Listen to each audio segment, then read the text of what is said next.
Continuidade aos temas debatidos sobre a terceira geração dos direitos humanos na aula passada, nós iremos adentrar aqui brevemente como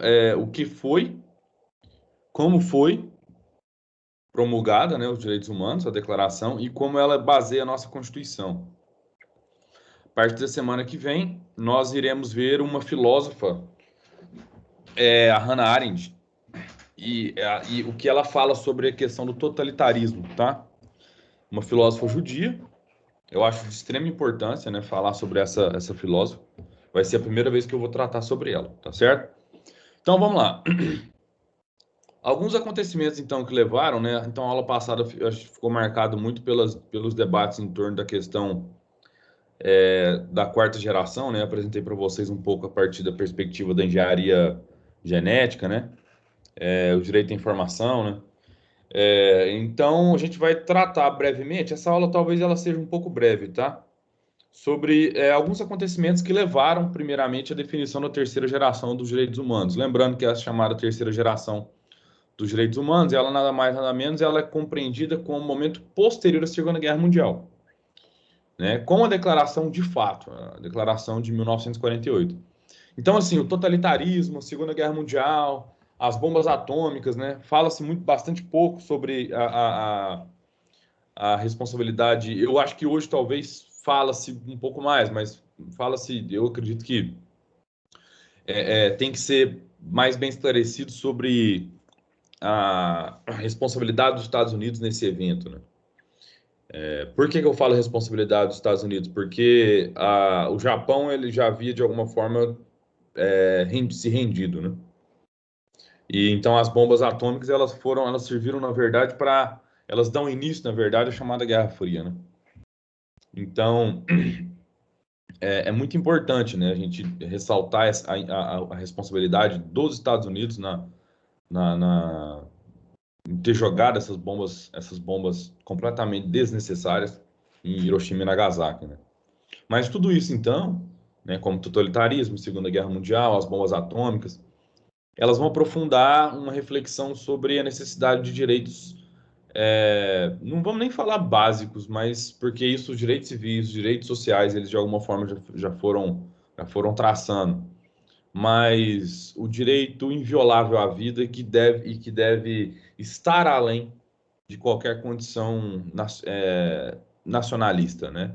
Esses direitos eles devem estar acima digamos, da constituição política de uma nação, né? Da constituição cultural, de uma forma geral, né? E esses direitos, de alguma forma, de alguma forma, não, eles fundam aquilo que vai ser chamado de terceira geração dos direitos humanos, que vai tratar também, né, de minorias, da paz mundial e da autodeterminação dos povos, da ecologia de uma forma geral, tá? Então, basicamente, antes disso, né, então, tem que falar sobre o que foi, né, quais as causas, de alguma forma, que vão levar ao surgimento da Organização das Nações Unidas, a ONU, né? Então, na imagem, a gente vê o chefe da delegação soviética, né, assinando a carta da ONU na Conferência Internacional de São Francisco. Lembrando que aqui, né, nós estamos falando, o chefe da delegação soviética assina a carta que permite a criação, também, né, ele também vai assinar que, então, ele assina a carta que permite a criação da Organização das Nações Unidas, né? Então, que ela surge como uma junção talvez das grandes nações, dos países, né? Dos países do mundo, em 26 de junho de 1945. Então, o século XX ele vai ser marcado, né, por duas guerras mundiais, além de diversas guerras étnicas, né, digamos, de genocídios e tal, bomba atômica, bomba química, dentre outras coisas, né? Em 1919, após a Primeira Guerra, os estados vencedores eles vão organizar a Liga das Nações e a Organização das Nações Unidas vai ser organizada em 45 após o fim da Segunda Guerra Mundial.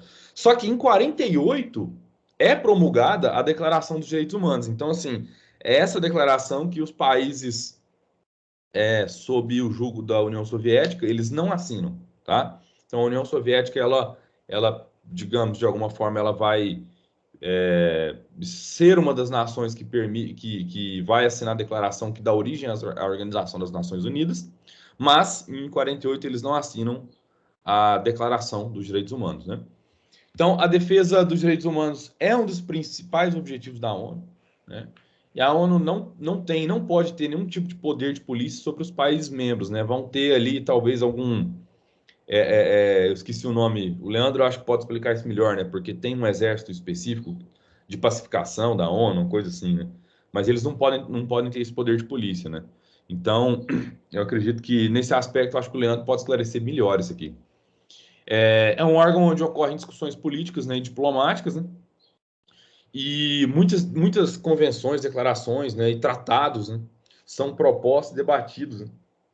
Mas a ONU ela não sobrepuja, então, os interesses ou a soberania dos estados, né? Muitas teorias da conspiração dizem que a ONU, na verdade, é a que vai promulgar a nova ordem mundial, essa balela toda, né? Eu acho curioso isso, né? Muito curioso, mas não é o foco da aula. Então, a Declaração Universal dos Direitos Humanos, digamos, ela é escrita ou desenvolvida, né, pela Eleanor Roosevelt, que era a viúva do ex-presidente Franklin Delano Roosevelt, que foi um dos presidentes pelo qual que governou os Estados Unidos durante a Segunda Guerra, né? Então ela ficou encarregada pela declaração final, né? A redação final.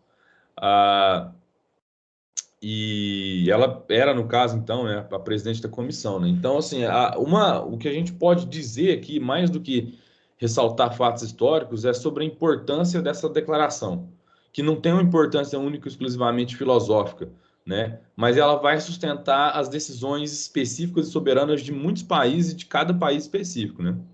Então tem uma coisa que às vezes a gente não entende, que os direitos humanos eles concedem também, por exemplo, os asilos, né? O asilo por aqueles que lutaram contra os regimes ditatoriais no Brasil, né? Na América Latina como um todo, né? E também é graças aos direitos humanos, e aí está explicado talvez o motivo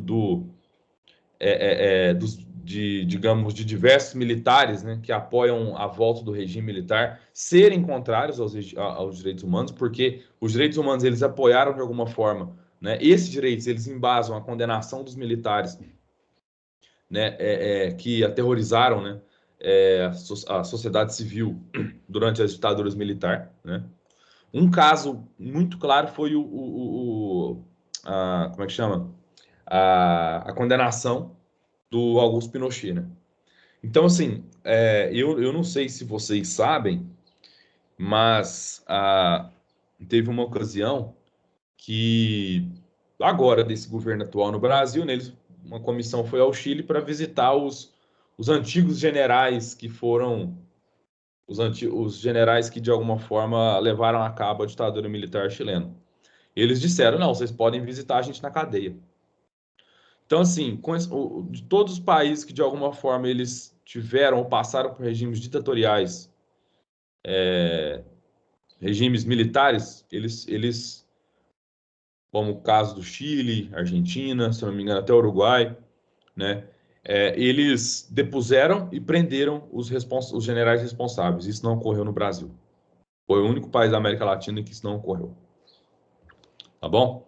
Então, tem também, né? A ONU, ela preside uma corte internacional, né, para crimes contra a humanidade. Aqui nós vemos, né, então, a condenação dos nazistas, né? Digamos, os principais generais, coronéis, enfim, que de alguma forma tiveram ligado aos campos de concentração nazistas, né? E dos genocidas na Iugoslávia. Eu acho que talvez vocês não vão recordar disso, eu não sei se vocês chegaram a estudar isso já em história, mas eu lembro de acompanhar isso quando eu era criança, assim, acompanhar daquele jeito, né? Você vê, né? Falar como é que ele chamava? Do Milosevic, né? Negócios, não me lembro, eu acho que é isso. Dos crimes que ele perpetuou contra os sérvios, né?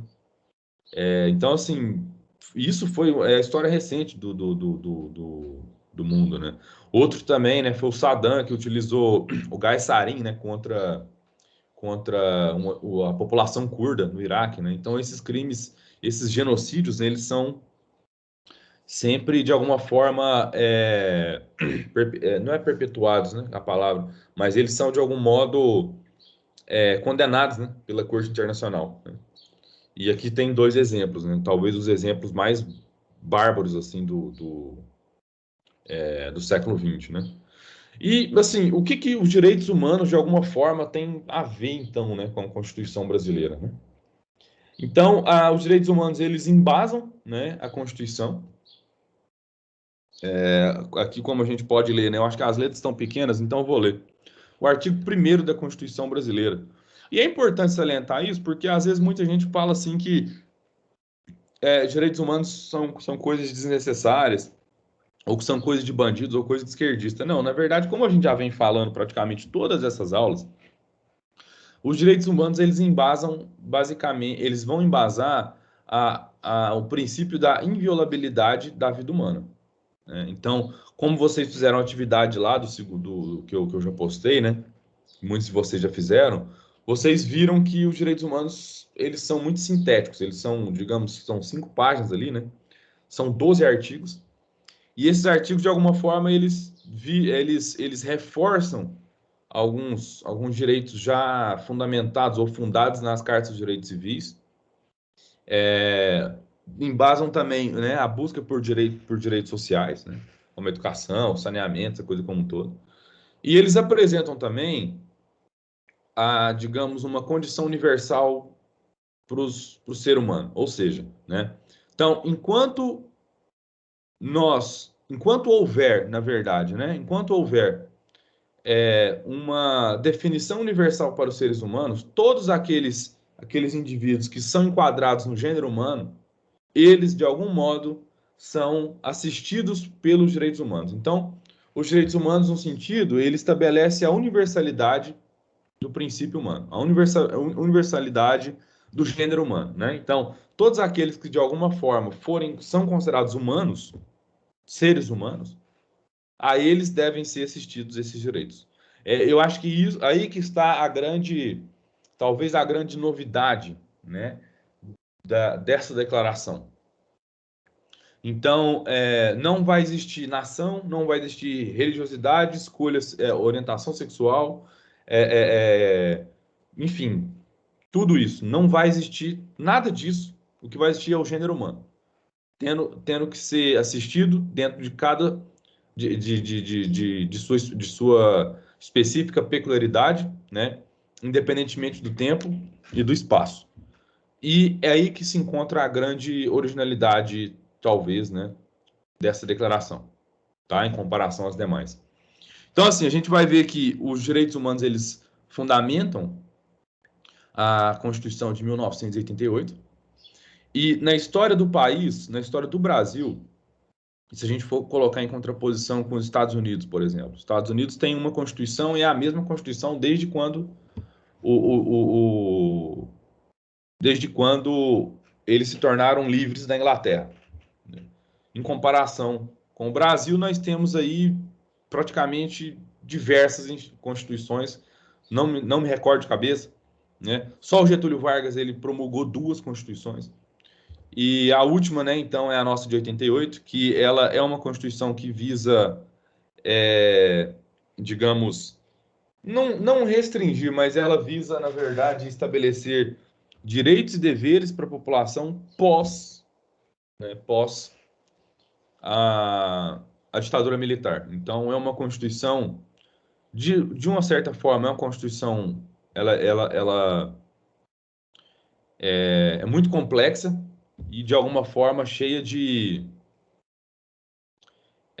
vamos falar na lata, né? Ela não é respeitada. Ponto. A Constituição brasileira não é respeitada do modo como deveria, né? E eu acho que cabe a nós, brasileiros, por mais que quem está, né? Eu não tô falando por todos, mas por mais que possamos, de algum modo, estar insatisfeitos com a condição atual do país, por mais que possamos estar tristes, infelizes nessa situação, nós somos brasileiros e nós merecemos e precisamos entender a Constituição que vigora e que funda, né, o nosso país. E por isso que eu acho importante eu trazer aqui dois artigos básicos que, de alguma forma, vão refletir a necessidade de dispensar os direitos humanos também à luz do nosso país, né, à luz, digamos, dos problemas atuais desse Brasil, né? Então, artigo 1º. A República Federativa do Brasil, formada pela União, indissolúvel dos estados e municípios e do Distrito Federal. Então, já vim aqui, né, sobre formada pela União indissolúvel dos estados e municípios e do Distrito Federal. Já coloca, então, que nós somos... Coloca já, na verdade, a questão da unidade federativa do Brasil, tá? E ela, de alguma forma, ela vai ser constituída, então, pelos estados, municípios e o Distrito Federal, né? Constitui-se em Estado Democrático de Direito, e se constitui como Estado Democrático de Direito, vai ter como fundamento, primeiro, a soberania, a cidadania, a dignidade da pessoa humana, os valores sociais do trabalho e da livre iniciativa e o pluralismo político. Então, digamos, para um país ser considerado um Estado Democrático de Direito, ele precisa, de alguma forma, ser assentado sobre esses 5 balizadores: a cidadania, soberania, a dignidade da pessoa humana, os valores sociais do trabalho, da livre iniciativa e o pluralismo político. Parágrafo único. Todo o poder emana do povo. Vejam só a influência dos pensadores iluministas e contratualistas aqui. Claro, com exceção do Hobbes. Mas vejam a influência dos pensadores tais como Rousseau, o Locke, né, dos pensadores iluministas, né, Montesquieu. Então, todo o poder emana do povo, que o exerce por meio de representantes eleitos ou diretamente no termos dessa Constituição. Então, temos aqui, então, o fundamento de uma democracia social representativa. De uma democracia representativa, né? Que nós elegemos, então, os governantes e eles, de algum modo, eles governam para nós, né? Bom, então, o segundo artigo... Segundo não, né? Artigo 4º, né? Mas o segundo que eu estou utilizando aqui para essa aula. A República Federativa do Brasil rege-se nas suas relações internacionais pelos seguintes princípios: independência nacional, prevalência dos direitos humanos. Olha só, prevalência dos direitos humanos. Então, a Constituição brasileira, ela assegura já de uma forma... Eu acho que talvez outras constituições mais antigas, elas não vão apresentar isso. Talvez tenha algum outro, né, adendo na Constituição de outros países, mas na nossa aparece declaradamente que nós somos... deve haver a prevalência dos direitos humanos. Talvez seja por isso que os atuais governantes queiram fazer uma nova Constituição, né? Autodeterminação dos povos, não intervenção, olha só, não intervenção.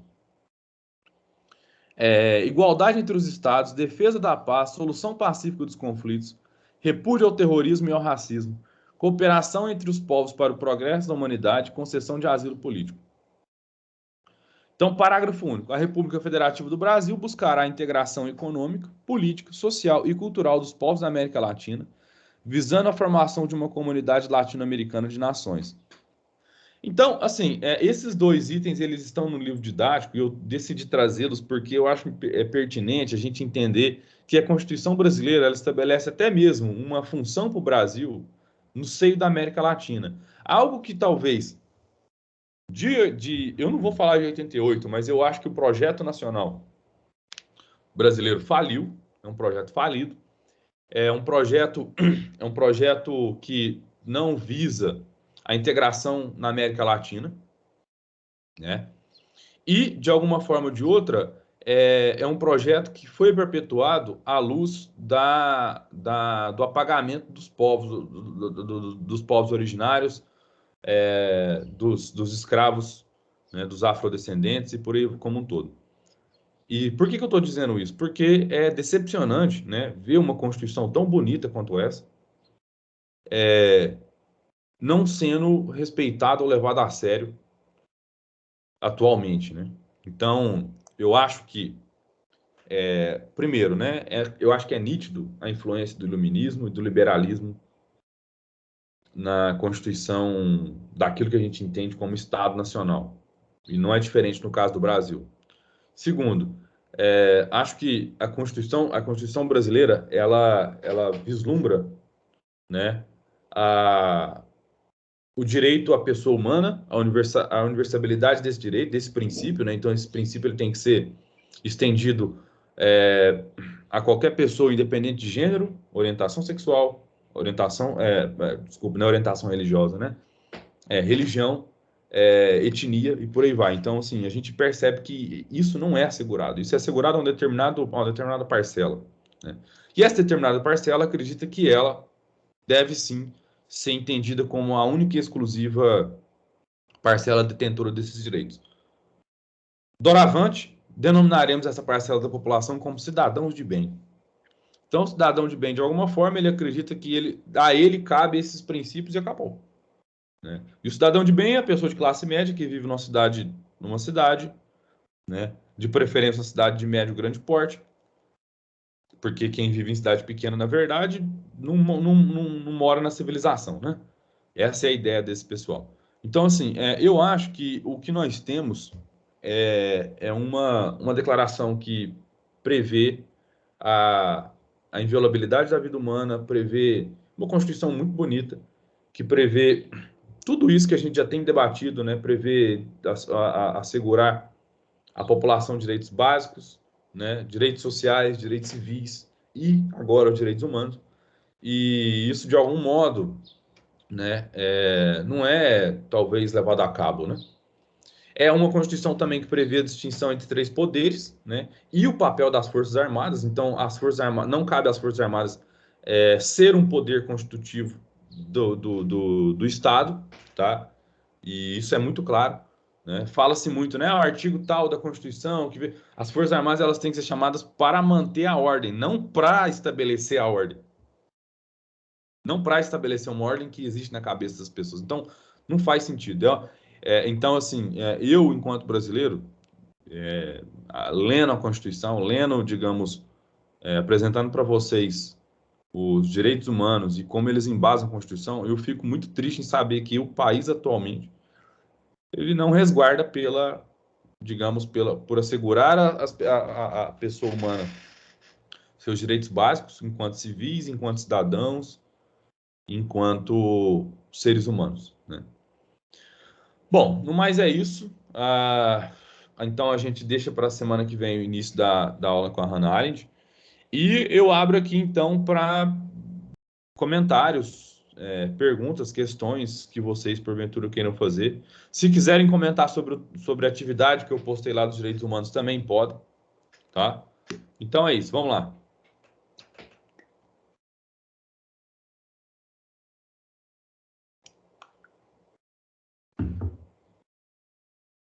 Pessoal? Tá, em relação a gente conversou em sociologia hoje sobre as tarefas que são duas em conjunto, né?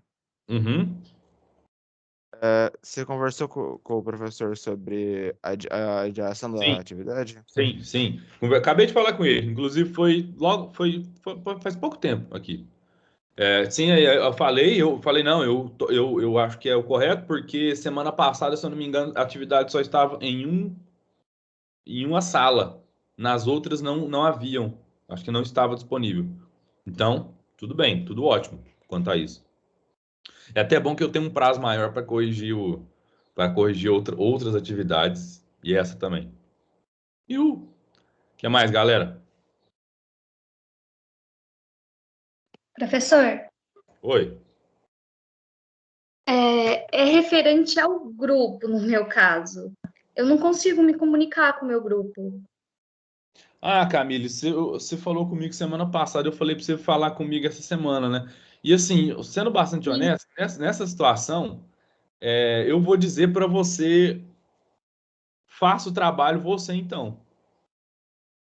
Ou eu acho que depois a gente pode conversar, Camille, eu, você e o Michael, para a gente ver se qualquer coisa te readequa, tá? Então, eu vou pedir que você chegou a comentar isso com o professor Michael também? Não, só com o senhor mesmo. Tá, então comenta com ele que a gente vai conversar também. E eu peço, pessoal, tal como pessoas em situação que a Camila está, ou pessoas que têm dúvida quanto ao trabalho, direcionem não só a mim, mas também ao professor Michael, tá certo? Mas, Camille, fala com ele que aí a gente conversa para definir qual que vai ser a melhor solução a tomar no seu caso, tá bom? Tá bom, obrigada. Obrigado, eu. Pessoal, mais alguém?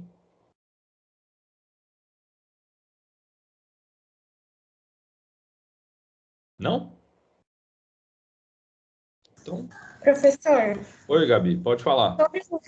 sobre o trabalho em grupo.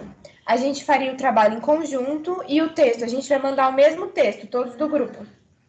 Vocês vão utilizar o texto base, né? Então, todo mundo vai utilizar o texto base. E se, isso eu acho que o Michel deixou claro lá na atividade, se porventura vocês queiram utilizar algum texto que outros integrantes do grupo tenham lido, vocês podem utilizar, tá? Mas é dever do grupo utilizar o texto base. Então, o grupo lê o texto base e faz a atividade proposta. Entendeu? Entendi. E quando for enviar a atividade proposta, a gente vai enviar a mesma resposta, né? Uma Todos. resposta para o grupo. E inclusive, deixa eu falar uma coisa. O Moodle, ele permite que uma pessoa do grupo envie e o envio seja, digamos, vamos falar assim, distribuído, ou seja, atribuído ao restante do grupo. Entendeu? Tem como a gente colocar essa função lá. Inclusive, nos trabalhos que eu fiz em grupo com os outros anos, eu utilizei essa função. Eu tenho que ver como que o Michael configurou isso, porque vocês viram que foi configurado lá no Moodle de Sociologia, lá no ambiente de Sociologia. Então, seria um envio pro grupo, entendeu? Entendi, muito obrigada. De nada.